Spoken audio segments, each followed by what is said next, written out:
स्वागत है दोस्तों मेरे चैनल म्यूज़िक अड्डा पर आप सभी का। मैं उम्मीद करता हूं कि आप अच्छे होंगे। और जैसा कि आप जानते हैं कि 28 मई 2024 को संगीत का परीक्षा है और उस परीक्षा में सफलता हासिल करने के लिए हर जो वो परीक्षार्थी है वो तत्पर है कि मुझे सफलता मिले और सफलता मिलेगी दोस्तों। सिर्फ मेहनत की ज़रूरत है और अभी जो है ना लिखने का समय है और ना किताब खोल के उतना पढ़ने का समय है। तो आज के जो युग है वो आप बस नेट खोलें, यूट्यूब में जाएं, सर्च करें और उसको पढ़ें। तो आप मेरे चैनल से जुड़ जाइए, मेरे चैनल को सब्सक्राइब करिए और मेरे जो अपलोड किए हुए वीडियोज़ हैं उसको ज़रूर देखें। सारे वीडियोज़ को देखें जो संगीत से रिलेटेड हैं और उनमें से मैं वादा करता हूं आपको कि आपको सफलता बिल्कुल मिलेगी, क्योंकि आप उसको पढ़ेंगे, एक बार दोहराएंगे, दो बार दोहराएंगे, बस आप दोहराते जाइए, बस याद होते जाएगा। बस वहां उतरिए, सेंटर पे जाइए और इत्मीनान से एकदम आप एग्ज़ाम में सफलता हासिल कीजिए। मेरी शुभकामनाएं आप लोगों के साथ है दोस्तों। तो बस परसों एग्ज़ाम है, तो आज मैं आपके लिए जो लाया हूँ स्पेशल है। स्पेशल इसलिए है कि मेरे तत्ववाद में, घनवाद में, यानी जो सितारवाद पर है या तबला पे है, उसका वीडियो मेरा अपलोड है, तो आप उसको देखेंगे। मगर हम आज उसमें शॉर्ट में थोड़ा सा बता देंगे। मगर आज मैं जो लेके आया हूँ दोस्तों वो क्या है दोस्तों, आज जो मैं लेके आया हूँ वो ध्रुपद के ठेके हैं, धमार के ठेके हैं, टप्पा का ठेका है, ठुमरी के ठेके हैं, विलंबित ख्याल के ठेके हैं, छोटे ख्याल के ठेके हैं। ये बहुत कम मिलता है, इस तरह का क्वेश्चन जो है यूट्यूब पर मिलता है, बहुत कम मिलता है। और मिलता भी है तो इतना विस्तार से आजकल लोग पढ़ाते हैं अपने चैनल को सिर्फ डेवलप करने के लिए। एक एक घंटे का क्लास है, उतना वक्त नहीं है किसी के पास। कम समय में ज़्यादा क्वेश्चन मिले और क्वेश्चन जो मिले वो ऐसा मिले जो एग्ज़ाम में काम आ सके दोस्तों। तो मेरा जितना भी ऑब्जेक्टिव क्वेश्चन अपलोड है वो सब इम्पॉर्टेंट है। उसमें अगर पढ़ लिया तो आप 100% आप स्टेट भी पास करेंगे और बीपीएससी टीआरई 3 4 आने वाले जितने एग्ज़ाम हैं संगीत के दोस्तों वो पास करेंगे। मैं जो तैयार करता हूँ वो सिलेबस और संगीत के किताब के आधार पर तैयार करता हूँ दोस्तों। तो आप मेरे सारे वीडियोस को ज़रूर देखें और मेरे चैनल को सब्सक्राइब करना ना भूलें, वो गुरु दक्षिणा तो बनता है ना दोस्तों। तो शुक्रिया आपका हमारे चैनल से जुड़ने के लिए। तो आइए स्टार्ट करते हैं, देरी ना करें क्योंकि समय कम है, समय बलवान है दोस्तों। अक्सर हमारे बीपीएससी टीआरई 2 में या आने वाले एग्ज़ाम में बता रहे हैं उसमें भी या स्टेट में अबर जो क्वेश्चन रहेगा वो हम बता रहे हैं कि वो थोड़ा हाई स्टैंडर्ड का रहेगा, क्योंकि कंपटीशन ज़्यादा है, सीट कम है। ठीक है, तो स्टैंडर्ड को देखते हुए क्वेश्चन के सिलेबस के आधार पर जो क्वेश्चन को थोड़ा स्टैंडर्ड बना क्या करता है, थोड़ा सा उसको सेंटेंस को चेंज कर देता है कन्फ्यूज़न करने के लिए। ठीक है, कन्फ्यूज़ करने के लिए, क्योंकि कन्फ्यूज़ वही होगा जो पढ़ेगा। ध्रुपद के ठेके, अब देखिए यहाँ पे ध्रुपद के ठेके यानी कौन कौन ताल जो हैं ध्रुपद के हैं। ठीक है, और कितनी उनकी मात्राएं हैं, कितने विभाग हैं और कितने पे खाली हैं, ये आपके सामने लेके आया हूँ। और बहुत ही महत्वपूर्ण है ये क्वेश्चन। अगर इसमें से 5 क्वेश्चन भी, 4 क्वेश्चन भी अगर बीपीएससी टीआरई 3 या 2 या स्टेट में पूछ देता है और नहीं जानेंगे तो आपका 5 क्वेश्चन गए। एक एक क्वेश्चन, एक एक नंबर का महत्व है। एक नंबर से आदमी असफल हो जाता है और एक नंबर से सफल हो जाता है दोस्तों। तो सफल होना ये आपको होना है, ये मेरी कामना है। चलिए ध्रुपद के ठेके दोस्तों, जैसा कि आप जानते हैं 4 ताल में 12 मात्रा होती है। यहाँ पे देखिए ऊपर में मात्रा है, नीचे में विभाग है दोस्तों। और यहाँ जो है ये हमने अपने इस पे लिखा 7 और 3 जो है ये खाली है। 4 मात्रा जो है, चार ताल जो है ये कितनी मात्रा की ताल है, 12 मात्रा की ताल है। 6 विभाग है और 7 और 3 पर खाली है, 7 और 3 पे खाली है। कौन? ध्रुपद के तार 4 ताल हैं, सुल्फाग ताल हैं, तीव्रा ताल है और मत ताल है। इन तालों पे ये ध्रुपद जो गीत है ये गाए जाते हैं और इसके ठेके हैं। ठीक है दोस्तों, ठेके हैं। तो 4 ताल में कितनी मात्रा है, 12 मात्रा। कितने विभाग? 6 विभाग। क्वेश्चन पूछ देगा 4 मात्रा के कितने विभाग हैं। 4 ताल के कितने विभाग हैं? तो 6 विभाग हैं। अगर मात्रा पूछ दिया 4 ताल के कितनी मात्रा है? तो 12। अगर कितने पर खाली है? तो 7 और 3 पर। सुल्फाक ताल, सुल्फाक ताल जो है 10 मात्रा की ताल है। सुल्फाक ताल 10 मात्रा की ताल है और उसका विभाग कितना? 5 है। उसका विभाग 5 है। और कितने पे खाली है? 3 और 9 पे खाली है। 3 और 9 पे खाली है। इसको वीडियो को देख 1-2 बार 3 बार रिपीट जहाँ कीजिएगा आपको याद हो जाएगा। तीव्रा ताल, ध्रुपद किस में गाया जाता है? कौन कौन ताल में? 4 ताल, सुल्फाक ताल, तीव्रा ताल और मत ताल। तीव्रा ताल 7 मात्रा की ताल है, 3 विभाग है। मत ताल 18 मात्रा की ताल है और 9 विभाग है दोस्तों। 3 और 9 पे खाली है दोस्तों। तो ये ध्रुपद के ठेके हैं, ध्रुपद के ये ताल हैं जिस पे ध्रुपद गाए जाते हैं और उनके ये बजाए जाते हैं। धमार, धमार में सभी जानते हैं, धमार ताल पे गाए। धमार का जो ठेका, जो धमार गीत है वह धमार ताल पे बजती है। धमार ताल कितनी मात्रा है? 14 मात्रा है। हमेशा याद रखिएगा, धमार ताल 14 मात्रा की है। 4 विभाग उसका है, 8 पे खाली है। 4 विभाग है, 8 पे खाली है। 4 विभाग है, 8 पे खाली है। टप्पा का ठेका धमार में सिर्फ एक है। धमार जो है हमेशा सिर्फ धमार ताल पे ही गाया जाता है। ठीक है दोस्तों, तो ये हमेशा याद रखिएगा, धमार का दूसरा कोई नहीं है। ठीक है, और ध्रुपद का बता दिया, 4 ताल, सुल्फाक ताल, तीव्रा ताल और मत ताल। याद रखना इसकी मात्राएं, इसका विभाग याद रखना दोस्तों। टप्पा का ठेका, ये टप्पा जो है टप्पा ताल पे है। टप्पा क्या है? टप्पा ताल पे 16 मात्रा की ताल है, 4 विभाग है और इसका 9 पे खाली है दोस्तों। एकदम याद रखिए, टप्पा तो आसान है। अब उसके बाद अगला है दोस्तों भजन और गीत। भजन और गीत के ठेके जो हैं वो दादरा ताल में, सभी जानते हैं दादरा 6 मात्रा की है। और कहरवा कितनी मात्रा की? इसमें जो कहरवा ताल है वो 4 का है और 2 पर दो विभाग है, 3 पर खाली है। ठीक है, दादरा ताल जो है 6 मात्रा की ताल है और 2 विभाग है, 4 पे खाली है। 6 मात्रा, 2 विभाग, 4 पे खाली। कहरवा जो है 4 इसका मात्रा है और 2 विभाग, 3 पे खाली है दोस्तों। तो आप ये ध्रुपद, धमार, टप्पा, भजन, इसके ठेके जो हैं याद कर लीजिए और सिर्फ वीडियो देखिए, रिपीट कीजिए। और देखिए अगला जो है ये इंपॉर्टेंट है, ध्रुपद और धमार, ये बहुत ही महत्वपूर्ण है। टप्पा पूछ सकता है और ठुमरी पूछ सकता है। ठुमरी के ठेके दीपचंदी ताल और जत ताल है। दीपचंदी ताल सभी जानते हैं, 14 मात्रा की ताल है, 6 विभाग है, 8 पे खाली है। 14 मात्रा की ताल है, 6 विभाग है, 8 पे खाली है। जत ताल ये ठुमरी का ताल है। जत ताल 16 इसका क्या है? मात्रा है और 4 विभाग है, 9 पे खाली है।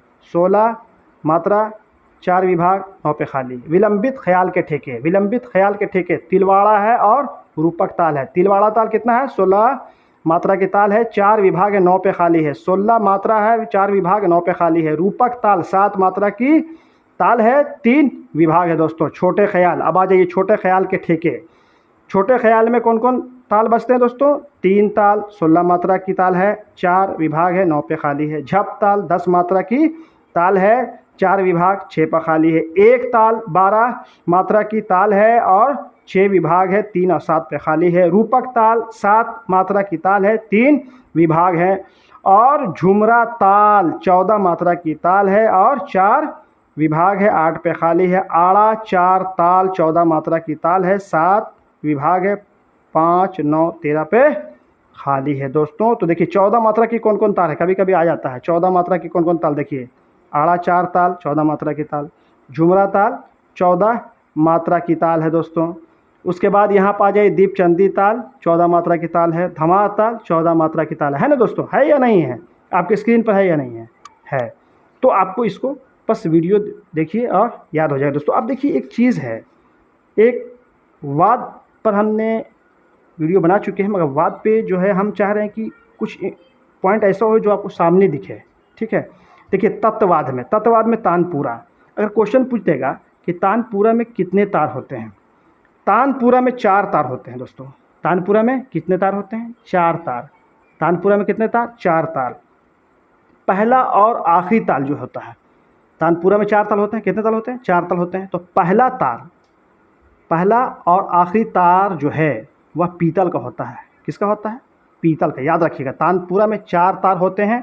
पहला तार और आखिरी तार जो होता है पीतल का होता है, और जो बीच वाला तार दोनों है, 2 तार भी बचा, 2 तार जो है लोहे का तार होता है। 2 तार लोहे का होता है, याद रखिएगा। तानपुरा, ठीक है। तो तानपुरा तत्ववाद है ना। तत्ववाद वैसा वाद जो तार से बंधी हुई वाद है, तत्ववाद है। सुशीरवाद जो हवा द्वारा हारमोनियम, शहनाई है ना, बीन, ये सुशीलवाद है। तो वाद पे मेरा वीडियो है, उसको देखिए। खैर, तो मैंने क्या कह रहा था, तानपुरा हो गया कंप्लीट। अब दोस्तों सितार, सितार में देखिए बहुत ही महत्वपूर्ण है, एग्जाम में आता है, आता ही आता है और आएगा, ठीक है। तो सितार पे हम बताया, सितार में प्रथम तार लोहे का होता है जिसको हम लोग बाज का तार कहते हैं। सितार में कितने तार होते हैं? सितार में कितने तार होते हैं? सितार में कितने तार होते हैं? 7 तार होते हैं, ठीक है। तो और तानपुरा में 4 तार। तो सितार में जो प्रथम तार है वो लोहे का होता है जिसे बाज का तार कहते हैं। अक्सर एग्जाम में होता है कि बाज का तार किसे कहते हैं? बाज का तार किसे कहते हैं? लोहे का तार होता है। प्रथम तार, सितार का प्रथम तार जो है वह लोहे का होता है जिसको बाज का तार भी कहते हैं। दिमाग में रखिएगा, दिमाग में हटा लीजिए। दूसरा और तीसरा तार जो है, दूसरा और तीसरा तार जो है पीतल का होता है जो मंत्र माँ से मिलाते हैं, इसे जोड़ी का तार भी कहते हैं। किसे कहते हैं? दूसरा और तीसरा, दूसरा और तीसरा पीतल का होता है दोस्तों, जिसको हम लोग मंत्र माँ से मिलाते हैं, इसे जोड़ी का तार कहते हैं। जोड़ी का तार पूछ देगा तो क्या बताइएगा? दूसरा और तीसरा किसका होता है? पीतल का होता है। दूसरा और तीसरा पीतल का होता है, उसको हम जोड़ी का तार भी कहते हैं, जिसको मंत्र माँ, मंत्र माँ, मंत्र माँ समझ रहे हैं? हम सप्तक की बात कर रहे हैं, मंत्र माँ से मिलाते हैं, ठीक है दोस्तों। अगला है चौथा तार जो है, प्रथम जो तार हो गया वो लोहे का जिसे बाज का तार कहते हैं, दूसरा तीसरा पीतल का जिसको हम जोड़ी का तार कहते हैं, चौथा तार लोहे का जिसको हम मंत्र पा से मिलाते हैं। चौथा तार लोहे का होता है, प्रथम तार भी लोहे का और दूसरा तीसरा पीतल का, चौथा जो है लोहे का। अब देखिए दोस्तों पांचवा, ये पांचवा तार जो है पीतल का होता है। क्या होता है? पांचवा तार पीतल का होता है। छठा लोहे का, जिसे हम चिकारी का प्रथम तार कहते हैं। ये आता है क्वेश्चन में, चिकारी का प्रथम तार किसे कहते हैं? चिकारी का प्रथम तार किसे कहते हैं दोस्तों? चिकारी का छठा लोहे का तार, छठा तार, 7 तार होते हैं, छठा तार जो है वह चिकारी का प्रथम तार कहलाता है। 7वां तार चिकारी का दूसरा तार कहलाता है, द्वितीय तार कहलाता है। तो इसीलिए याद रखना दोस्तों, ठीक है। तो छठा तार जो है वह लोहे का होता है जिसे चिकारी का प्रथम तार कहते हैं, और 7वां लोहे का जिसे हम चिकारी का दूसरा तार कहते हैं दोस्तों। तो ये सितार का जो है बहुत इंपॉर्टेंट क्वेश्चन है। सितार में क्वेश्चन बीपीएससी टीआरई 3 या 4 में आएगा दोस्तों, तो लिख लीजिए, क्योंकि सितार से कंफ्यूज करेगा। सितार जो है एक ऐसा वाद है जो बहुत पॉपुलर है और बहुत ही मतलब उसको क्या कहिए, बहुत खूबसूरत उसकी आवाज़ होती है। तो ये तत्ववाद है। कौन है? तत्ववाद। आइए अब हम आते हैं, किस में आते हैं? घनवाद में आते हैं। इसमें तबला पे थोड़ा सा रोशनी डाल दें, क्योंकि तबला पर मेरा वीडियो है उसमें देख सकते हैं। हो सके समय नहीं मिले तो आप नहीं देखें, मैं इस पर बता, क्योंकि तबला से क्वेश्चन आता है। और कहाँ से क्वेश्चन आ रहा है आप गौर से देखिएगा। देखिए दोस्तों, तबला के पूछेगा, तबला के कितने भाग होते हैं? बीपीएससी टीआरई 2 में मेरा बीपीएससी का क्वेश्चन है मेरे पास, आपके पास भी होगा, उसमें लिखा हुआ था तबले के कितने भाग होते हैं। तबला के 2 भाग होते हैं, हमेशा याद रखिएगा। 8, 16, 14, 15 मत लिख दीजिएगा। तबला के 2 भाग होते हैं, एक बायां भाग, एक दायां भाग, ठीक है दोस्तों। तबला के 2 भाग हो गया, ये समझा दिया तबला के 2 भाग है। अब देखिए तबला में क्या क्या होता है। तबला की जो लकड़ी होती है ना दोस्तों, वो कटहल की, आम की या सागौन की लकड़ी, खोखली लकड़ी होती है तबला की। तबला की खोखली लकड़ी होती है ना, वो लकड़ी का बता दिया आपको। अब ये लकड़ी के जो ऊपर के हिस्से को चमड़ा से क्या करते हैं, उसको मेढ़ते हैं, है ना। तो वो चमड़ा किस जानवर का होता है? वो बकरे का होता है, याद रखिएगा, जिसको हम लोग पूरी कहते हैं। यानी इसके हिस्सा को ये जो ऊपर का हिस्सा है जिसको चमड़ा से हम मेढ़ते हैं, तो इसको हम इस स्थान को क्या कहते हैं? पूरी कहते हैं। तबला में जो पूरी कहलाता है। तो वो चमड़ा बकरा का होता है, बकरा का एग्ज़ाम में आते रहता है, समझाने के लिए है सिर्फ, ठीक है दोस्तों।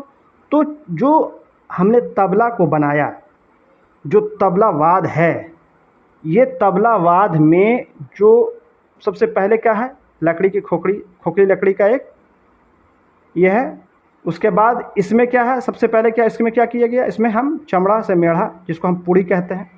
और उसमें क्या किया हमने? उसमें फिर क्या किया दोस्तों? हमने यहाँ पे एक अलग से चमड़ा का रहता है हिस्सा, यहाँ पर गजरा जिसमें 16 छिद्र होते हैं। गजरा में 16 छिद्र होते हैं। गजरा में कितने छिद्र होते हैं, यानी छेद होते हैं? 16 होते हैं। फिर इसमें बद्धी लगाते हैं इसको टाइट करने के लिए। बद्धी टाइट किसे कहते हैं? गट्टा से करते हैं, है ना दोस्तों। और उसके बाद ये जो चमड़ा का जो स्थान है जिसको हम पूरी कहते हैं, इसके स्थान में क्वेश्चन 2 ठो बनता है। अब बताते हैं क्या क्वेश्चन। देखिए ये तबला है, तबला में यहाँ हम आते हैं यहाँ से पुड़ी पर। पुड़ी किस चीज़ का बना होता है? बकरे का चमड़ा का, ठीक।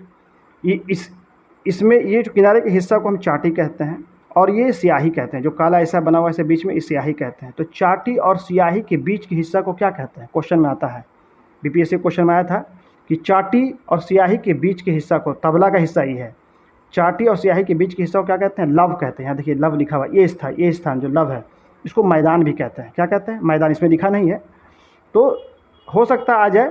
चाटी और स्याही के बीच को हिस्सा को क्या कहते हैं? लव कहते हैं या मैदान कहते हैं। ठीक है दोस्तों, ये क्वेश्चन यहाँ बन गया, एक क्वेश्चन बन गया यहाँ पर ही। दूसरा क्वेश्चन है कि गजरा में कितने छिद्र होते हैं? गजरा में 16 छिद्र होते हैं। कितने होते हैं? 16 होते हैं दोस्तों। ठीक है दोस्तों, उसके बाद गजरा में फिर क्या होता है? बद्धी होता है, लकड़ी होता है। आप जाने बताइए दे लकड़ी क्या है? सागौन का, आम का, है ना, कटहल का। अब उसके बाद आता है कि तबला में गट्टों की संख्या कितनी होती है? गट्टा होता है, लिख देता है गद्दा, गद्दा नहीं होता, गट्टा गोल गोल होता है इसका, जिसको कसते हैं हम लोग। तो 4 इधर होता है 4 उधर होता है, तो 8 गट्टे होते हैं। तबला में कितने गट्टे होते हैं? 8 गट्टे। एग्जाम में आ चुका है बीपीएससी में कि तबला में कितने गट्टे होते हैं, तो 8 गट्टे। तो क्या क्वेश्चन हो गया? तबला में कितने गट्टे होते हैं? 8 गट्टे। गजरा में कितने छिद्र होते हैं? 16 छिद्र। और स्याही चाटी के बीच के हिस्सा को क्या कहते हैं? लव कहते हैं। क्या कहते हैं? लव कहते हैं या मैदान कहते हैं। अब हो गया ये आपका 3 क्वेश्चन हो गए इस तबला में से। अब हो सकता है तबला में पूछ दे कि तबला की ऊंचाई कितनी होती है। तबला की ऊंचाई 1 फीट होता है। कितना होता है दोस्तों? 1 फीट होता है। कितना होता है? 1 फीट होता है। और तबला के ऊपरी भाग, जो ऊपर की गोलाई है, नीचे की गोलाई है, तो ऊपर की गोलाई पतली होती है और नीचे की गोलाई थोड़ा सा चौड़ी होती है ना। तो ऊपर की गोलाई जो है वो 6 इंच का होता है। ऊपर की गोलाई जो होती है वह 6 इंच का होता है। नीचे की गोलाई तबला की कितनी होती है? 9 इंच की होती है। कितनी होती है? 9 इंच की होती है। तबला की गोलाई जो है 9 इंच की होती है, ऊपर 6 इंच की होता है। और उसकी लंबाई जो है 1 फीट होता है। तबला का 1 फीट होता है। नोट कर लीजिए, तबला की कितनी ऊंचाई होती है? 1 फीट। हो एग्जाम में आज सभी क्वेश्चन बन रहा है तो बता रहे हैं, वो क्वेश्चन ही है, समझिए। हो सकता है आ जाए तो आपको ब्रेन में रहेगा, तब तो आप क्लिक करेंगे ना, टिक करेंगे ना उसको। तो तबला में स्याही और चाटी के बीच के हिस्सा को लव या मैदान कहते हैं। गजरा में कितने छेद होते हैं दोस्तों? 16 छिद्र होते हैं। तबला में कितने गट्टे होते हैं? 8 गट्टे होते हैं। और तबला की ऊंचाई कितनी होती है? 1 फीट होती है। तबला की गोलाई ऊपर की कितनी होती है? 6 इंच होती है। नीचे की तबला की गोलाई 9 इंच होती है दोस्तों। और नीचे जो जिस पर तबला रखा था इसको कहते हैं गुड़की। क्या कहते हैं? गुड़की। तो दोस्तों आज का वीडियो आपको कैसा लगा आप मेरे कमेंट बॉक्स में ज़रूर लिखें, और मेरे चैनल को सब्सक्राइब करें और शेयर करें और सब्सक्राइब करवाएं दोस्तों। मेरे चैनल से जुड़ जाएँ। बीपीएससी TRE 3 में पास करने के लिए, 4 में और संगीत के जो भी एग्ज़ाम है उसमें पास करना है तो हमारे चैनल से जुड़िए और मेरे चैनल पर बने रहिए। सारे वीडियोज़ को देखिए। वक्त सिर्फ पढ़ने का है, सिर्फ देखने का है, लिखने का नहीं दोस्तों। तो आप अपना खूब ख्याल रखें और मुझे दे इजाज़त। जय हिंद, जय भारत।